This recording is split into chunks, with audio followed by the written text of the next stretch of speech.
is going to be the toughest fight of his career. Sharp, relax. The most embarrassing fight of his career. Chair across your face. Yeah, I think he's about to cry. I'm definitely up for fighting. There's a lot of names in the division, for sure. But at the same time, look at what this creates as well. I'm a fighter and I understand that economics of business as well. And this does good. Really going to do this? Absolutely. Are we going to do this? For a record payday? To go in and spark Jake Paul before we start the serious stuff in 2026? Don't tell me what we should and what we should. Anthony Joshua has issued a chilling warning to Jake Paul, and it's more than just trash talk. While Paul may see this as his biggest payday, Joshua's camp is making clear just how dangerous a mismatch it could be. Eddie Hearn, Joshua's promoter, bluntly told Paul to recognize the risks, suggesting that a single punch from AJ could have devastating consequences. Meanwhile, former pro Moses Atama didn't hold back either, warning that stepping into the ring with Joshua could carry serious injury risks. Don't believe it should be sanctioned. I have a sneaking suspicion that it would be a very big fight. But the biggest thing is us rubbernecking to actually see if they do get to the point where they step in the ring together. Because Jake Paul's an area level fighter, a British area level fighter, and Anthony Joshua is still a killer and a live heavyweight. That should not be sanctioned anywhere in the world, in my view. It's dangerous, mate. Very dangerous. It brings the sport into disrepute. The people that are talking about organising that, they should have a real hard look at themselves. But even Eddie Hearn's kind of teasing he doesn't like it, but you can see the glitz of dollars. There's no price. There is no price. There shouldn't be. Jake Paul stepping into the ring with Anthony Joshua isn't just a huge gamble. Many experts believe it's a significant risk to his health. Boxing insiders such as Ariel Helwani have warned that Joshua's raw power and experience could put Paul in serious danger, citing brutal knockouts as a genuine concern. I mean, he's literally at the end of his career, pretty much finished, and this is why taking this fight with you is telling you all you need to know. It's a cash out. He might as well just cream as much money as he can at the end of his career, fighting an absolute joke shop in clown world. When I beat Anthony Joshua, he says, every doubt disappears. Come on. I mean, if this is a straight up AJ versus Jake Paul, then we all know what should happen. This is a one-round job because AJ, even though he's past his best, even though he's seen better days, he throws a nice 1-2 down the middle. He's got a nice bit of distance, and fake Paul can't fight. He just can't. I don't care what anybody tells me. He can't fucking fight. He lost to Tommy Fury, for crying out loud. You can't jump in with Anthony Joshua now and expect to get a result. So, nothing's going to no doubt's going to Rising heavyweight Moses even urged Paul to prioritize his health over the money, warning that a misjudged punch could have lasting consequences. Meanwhile, former pro Amir Khan bluntly stated that Joshua could inflict serious damage. There could even be long-term brain injury. 2 rounds. Really? No, why do you look surprised when I don't. I'm not disagreeing with you. I'm just saying. Come on, bro. You're fighting like one of the best heavyweight fighters in the world against a YouTuber. Like, come on. Like, respect the sport of boxing. And if AJ has to go in there and show these influencers that, listen, you can't fuck about with boxing. You know what I mean? Someone's going to get hurt badly. And this could be one of the first fights where a fighter gets hurt badly. Because if you look at the size difference and the power difference, I mean, bro, there could be brain damages going on there. I mean, AJ could hurt him badly, you know. When you look at Francis Ngannou, who's one of the most fearsome combat styles there is. I know it's MMA, but we saw what AJ did to Ngannou. So, and that's why you don't look. You can't be surprised if AJ's going to do the same to. For AJ, this fight isn't solely about money. He faces immense pressure to win in order to protect his legacy. Experts like Johnny Nelson believe Joshua is in a no-win scenario. If he struggles or allows the fight with Jake Paul to drag on, it could make him appear more like a businessman cashing in than a true elite boxer. But again, it's money talk. So I think AJ will struggle because it's an all-win situation. If he goes in there and Jake Paul lasts the distance, what does he tell you about AJ? Apart from he's just earned an extra 15 million quid. If he goes there and struggles with Jake Paul, then what do you say about AJ? Your heydays are well and truly over. If he goes in there and knocks him out, then I'll say that's to be expected. So the glory, there's probably not much glory in it, apart from the haters of Jake Paul to say, right, I've got rid of this kid. I think it's very brave of Jake Paul. So now the problem child has got us to believe this fight's actually happening. So now you've got our attention. So now you've got to back up the boast. It's not about, you're not playing tiddlywink. This is the only... Nelson has delivered a sharp assessment of Jake Paul's boxing status. He calls Paul a genius for how he has built his brand, but he doesn't buy into the idea that Paul is a world-class fighter. According to Nelson, Paul is a solid domestic-level boxer, yet he earns world champion paychecks despite never paying the traditional boxing dues. Nelson notes that Paul didn't grow up in the gym or work his way up the amateur ranks like most professionals. He built his fame online first. In his view, Paul has brilliantly monetised boxing, but when it comes to elite, high-skill competition, Nelson remains unconvinced of his legitimacy. Joshua? All right, listen, I give all credit. Everyone knows that. They get mad at me that I gave too much credit to Paul. Why? He's done a hell of a job to put himself in this position. He sold himself. He sold his dream. He took his dream. He took his idea. He put it out there, and he made it happen. Give him credit for that. And he made it happen. And he took risk along the way. Yeah, he picked his spots. He's in the driver's seat. He gets to pick his spots. He's the one bringing the money. He's the one promoting. Yeah, he's the name. He made himself that, coming from where he came from, with all his followers and the whole thing, and just the uniqueness of what he was doing. But he has learned along the way. He's not a top guy yet. No, I don't know that he ever will be. He didn't have that amateur background and the things that you usually need to be a top guy. But he has improved. He is a work in progress. He is a guy that you got to give him credit. Former champion Carl Froch agrees, arguing that a fight with Paul could damage AJ's reputation and suggest that he's no longer on a path toward Hall of Fame level greatness. At the same time, AJ has made it clear he cares deeply about his long-term health, saying his ultimate legacy would be that I walked out healthy. Show. I mean, it's not ideal, is it? It's no ideal way to go out, but people would argue, well, he's just taking the money and running. So you can't really argue with that. So that's it for another episode of Froch on Fire. I had to get my opinion out there because I know you've all been waiting for it. It's a shame, really. I'd like to see Anthony Joshua, actually, even though I don't believe he can do it. But when Eddie Hearn tells us that AJ is going to become a 3-time world champ, it'd be nice to see the rebuilding process and get back behind him. 1 or 2 easy fights and then go for a world title. And this could be one of the 2 easy fights. But I just think if you're going to jump in with fake Paul at this level, which is like I say, arguably a massive mismatch, it's no way to step towards or climb a ladder to get towards that world title. So this, for me, tells me that Anthony Joshua knows he's finished at any sort of elite level or world level. He won't be trying to go down the world title level anymore. This is just a cash out. So good luck to him, fair play to him, but hopefully when he's finished this fight, he'll be honest with us and say, listen, I've milked it, I've creamed it, I've had an unbelievable touch at the end of my career.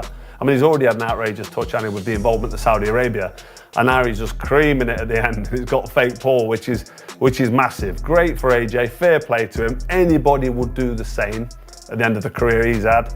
You know, he's not an elite heavyweight, is he? He's never going to come back. However, Jake Paul remains convinced he can beat Anthony Joshua, pointing to what he believes are clear vulnerabilities in Joshua's recent performances. On his podcast, Paul bluntly criticized Joshua, claiming he doesn't have a chin, lacks skill, and is too stiff. He argues that Joshua's knockout loss to Daniel Dubois exposed a decline in his durability, making this the perfect time to attack. According to Paul, his own unorthodox style, confidence, and current momentum give him a legitimate chance in what many consider a massive risk fight. See Joshua's circumstances and he's gone, yeah, I actually think I can do this. I can leapfrog so many years of having to build and go through the ranks and do all that stuff by beating a shop-worn Anthony Joshua. And what are the factors in Jake Paul believing this? Well, it would be firstly that AJ received a loss in his most recent fight. Anthony Joshua's not been in the ring since September 2024, so over a year by the time him and Jake Paul get in the ring together. It will have been around 15 months. It was the manner of Joshua's loss where he looked terrible. He looked like a fighter that was well past his best. His timing wasn't there. He even looked a little bit chinny, dare I say. I mean, I still think he's got a good chin. The shot he took from Dubois was absolutely massive and would have knocked down many heavyweights. And he showed decent powers of recovery to get up and and struggle through for as long as he did before his over-aggression and miscalculation with the type of shots he was using got him knocked out by Dubois. But if you're deluded enough like Jake Paul, then perhaps you look at that and go, he landed a massive right hand on Joshua's chin. Why can't I do the same? I believe myself to be a very big puncher. And it's that old saying, isn't it? You know, you shoot for the stars, you might at least land on the moon. And I think that's kind of why Jake Paul's maybe got to where he is in life, because he does have too much self-confidence. He does believe in himself. Well, Jake Paul says this fight is his moment to silence every critic who has always insisted he only chooses smaller or washed-up opponents. He argues that by taking on Anthony Joshua, a true heavyweight and former world champion, he's finally proving he can compete at the highest level. According to Paul, once he beats Joshua, every doubt disappears. No one will be able to deny me. Fight a real boxer. They said, fight someone your size. They said, fight a world champion. We looked at a long list of supposed... Teddy Atlas has a cautiously intrigued view of the Jake Paul vs. Anthony Joshua matchup. While he warns that the fight may be a step too far for Paul, considering the massive gap in skill and experience, he doesn't completely rule the matchup out. He points to Joshua's recent knockout defeat and long layoff, suggesting that a few ghosts in his attic could make him vulnerable. Even though he acknowledges that Joshua is still the more skilled and more powerful puncher, Atlas says he's willing to take that step to see which version of AJ shows up. I try to be responsible. I've been in this game 50 years, so I know where not to step. Where you could twist an ankle, or worse, you could break a leg or fall down. When I say that with the understanding too that Joshua's coming off being knocked out. Joshua hasn't fought for a year, right? But it's about a year. And there's some ghost in his attic. There are. I mean, I don't know. I don't know if he's gotten rid of some of them, but I know that in the position of a fighter coming where he's coming from, there are ghosts in your attic. I don't know if those ghosts are still taking up space. I don't know if maybe there could be no better exorcism for those ghosts than fighting a Jake Paul. That might be just the exorcism you need to clear out the attic. I don't know. That's the problem. We don't know. That's the mystery part of this. That's what makes it so... It makes it two things at once. Intriguing. Atlas believes Jake Paul will never become a top-tier boxer, even though he respects Paul's hustle and business instincts. He said Paul is still a work in progress. And while he appreciates that Paul never disrespected the sport and actually trained hard, Atlas doesn't see him reaching true world-class status. According to Atlas, Paul has carved out a space for himself as a clever promoter. But when it comes to elite-level boxing, he remains cautious. He feels Paul can't just step in and beat anyone at the top. Thing at you. And that's the news. It's been out there for about a month or so, and it's picking up more steam. Jake Paul, Anthony Joshua. Now, Eddie Hearn came out this week most recently and said, I never thought I would say this, but right now, the front runner for this fight is Jake Paul for Anthony Joshua's ring return. Joshua coming up almost on a year in September since his KO loss to Daniel Dubois. He's going to be 35 years of age. It's crazy what I'm about to ask you, but can Jake Paul really beat Anthony Joshua? All right, listen, I give all credit. Everyone knows that. They get mad at me that I give too much credit to Paul. Why? He's done a hell of a job to put himself in this position. He sold himself. He sold his dream. He took his dream. He took his idea. And he put it out there, and he made it happen. Give him credit for that. And he made it happen. And he took risk along the way. Yeah, he picked his spots. He's in the driver's seat. He gets to pick his spots. He's the one bringing the money. He's the one promoting. Yeah, he's the name. He made himself that, coming from where he came from, with all his followers and the whole thing, and just the uniqueness of what he was doing. But he has learned along the way. He's not a top guy yet. No, I don't know that he ever will be. He didn't have that amateur background and the things that you usually need to be a top guy.